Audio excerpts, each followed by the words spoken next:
It was Russian firepower that had helped keep Bashar al-Assad in power for the last 9 years. But, in a matter of days, the Kremlin's Syria project has unraveled, with Moscow, apparently, powerless to do anything about it. In a statement, the Russian Foreign Ministry announced that Assad had left the post of president in the country without providing any details about where he'd gone. It added that Moscow was following the dramatic events in Syria with extreme concern. The fall of the Assad regime is a blow to Russia's prestige. By sending thousands of troops to shore up President Assad in 2015, one of Russia's key objectives had been to assert itself as a global power. It was Vladimir Putin's first major challenge to the power and dominance of the West, away from the former Soviet space. And a successful one, too, so it seemed.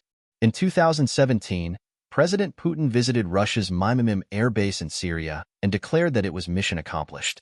Despite widespread reports that Russian airstrikes were causing civilian casualties, the Russian Defense Ministry felt confident enough to fly international media out to Syria to witness the Russian military operation. On one such trip, I remember an officer telling me that Russia was in Syria for the long haul. But this was about more than just prestige. In return for military assistance, the Syrian authorities awarded Russia 49-year leases on the airbase in Mymimim and its naval base in Tartus. Russia had secured an important foothold in the eastern Mediterranean. The bases became hubs for transferring military contractors in and out of Africa. A key question for Moscow is, what will happen to these Russian bases now? In its statement, the Russian Foreign Ministry announced that its bases in Syria had been put on a state of high alert, but claimed there was no serious threat to them at the current time. Assad was Russia's staunchest ally in the Middle East. The Kremlin had invested heavily in him. It had poured resources, financial, military, political, into keeping him in power. The Russian authorities will struggle to present his toppling as anything but a setback for Moscow.